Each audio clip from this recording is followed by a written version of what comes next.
Thank you for tuning in. You're in for an educational treat. What's a harmless thing that terrified you as a child? Turn off the lights to the basement and then running up the stairs. I am 35 and I still do that. Lol, my body isn't as mobile, so I just installed a light switch near the entrance. Improvise. Lawn flamingos. My big sister told me that they could take your soul if you looked into their eyes, so I'd run past them with my eyes covered. Bruh, what? Well, you see, they are husks that require a soul to be whole again. But adults are too stubborn and corrupted to have a soul ripped from their meat suit. But the little one's souls can be taken with ease. Emergency broadcast. Frick that noise to this day. When you're just vibing at 1 a.m. and that effing alarm comes out of nowhere and sends you to the shadow realm. Amber alerts, and National Weather Service beeps, are the worst. Agreed. Every time an Amber alert comes on my phone it is super loud and I jump, no matter when it comes. The Weather Service alerts are loud too, but dang, those Amber alerts are going to do me in one day. Swallowing seeds from fruits. Was teased that they would grow and take over my insides and a tree would eventually burst out of me. Did you grow up watching Rugrats? Literally was just about to mention that episode. I think, for people between 30 and 35, that episode caused us to be fearful of seeds, and the brave little toaster made us unreasonably attach time material objects. The FBI warning before movies. Scared the poop out of me.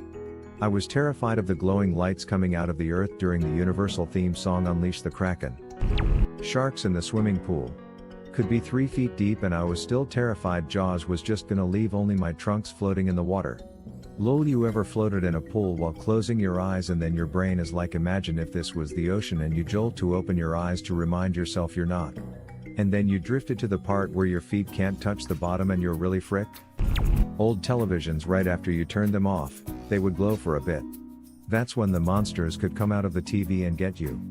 Sounds like Poltergeist has scarred another person. I had to, and still do, always close my closet doors and was absolutely terrified of looking under my bed, especially at night. That's why I have bed from IKEA with drawers under, so no space to hide. Ceiling fans.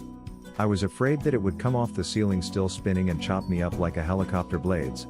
That and millions of bugs crawling through the windows and covering my bed like the plastic casket things people used to lay in on Fear Factor. Yeah, I totally grew out of that fear. It's not like I, an adult, strategically arrange my bed to make sure that the ceiling fan can't kill me while I sleep. That would be so silly. That happened to me years ago. My ex-husband and I were sleeping when we heard a loud whomp, whomp, whomp, and we both sat up and one of the blades went flying off. Luckily it went the opposite way of us, but it scared the crap out of us. Escalators scared the poop out of me.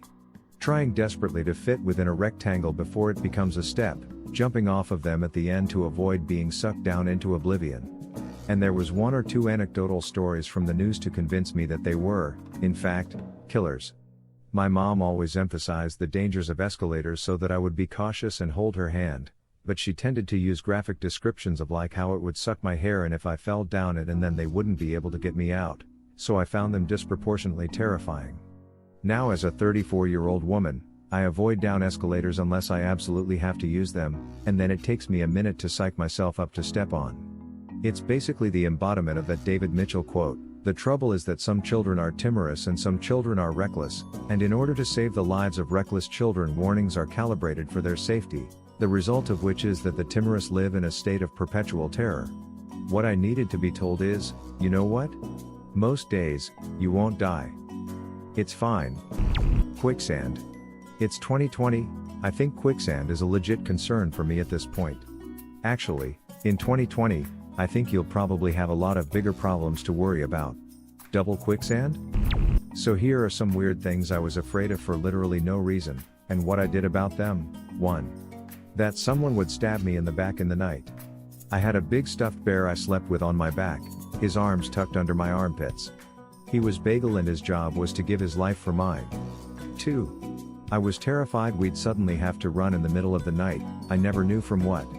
I kept a go bag under my bag with a change of clothes and underwear and shoes and some books and travel games and such. Other than the clothes, everything in the bag was useless. Honestly, I don't know why I did these things. No one in my family had ever had to run from anything. No one had ever been attacked. We lived in a safe neighborhood. But they were my greatest fears as a child. The sound of the toilet flush. I would wash my hands first, then flush and run out of the bathroom. I was afraid of flushing the toilet too. Wow, toilets really scared the crap out of you guys. I see what you did. Whenever the floorboards creaked, I imagined myself or my bed falling through the floor into the basement. Happened to a neighbor's daughter. 13-year-old girl, chilling in the bath. There's a creak and next thing the bath is in the kitchen. She wasn't hurt. By any chance, was your neighbor's 13-year-old daughter actually Cleveland Brown? Terry Fox. So in Canada we have Terry Fox Day and the Terry Fox Walk because this guy, Terry Fox, tried to run across the country on one leg to raise cancer awareness. My child brain however didn't quite understand why. I didn't really understand what cancer was and nobody would tell me anything more than it's what took Terry's leg. I assumed it was a person or something. So all I knew was that we were walking because a dead man with one leg said we should spread word about cancer who stole his leg and giving him money. I was so scared that if I forgot to donate or if I missed the walk that Terry Fox's ghost would come with whoever cancer was and take my leg too. Oh my god, this is why people need to properly explain things to kids and not use euphemisms and such. The concept of eternity. I was raised Christian and was terrified of the idea of spending forever in either heaven or hell. Forever sounded scary. Still does, dude. And from the way I was taught it's supposed to be eternity singing and dancing and worshiping, but deep down I just want to know if there will be dogs in heaven, because if any creature deserves to go it's the puppers. Of course there will be. Didn't you see the documentary about it? That little rope of buoys that separated the deep end from the shallow end in the pool. Yes. I'm 35 and those still creep me out. Not to mention those large buoys in lakes/oceans. I'm not much of a swimmer, BC. Pretty much anything in the water, including dark water itself, creeps me out. The THX sound effect that preceded most movies in the early 2000s. It always scared me as a kid. I listened to it last night and it still makes me uncomfortable. Not sure why. That and the MGM lion for me. What would have been your answer or question? Leave it in the comments below. Slap that like and subscribe button for more, and check out the link in the video description for even more answers. Peace out, and catch you in the next video.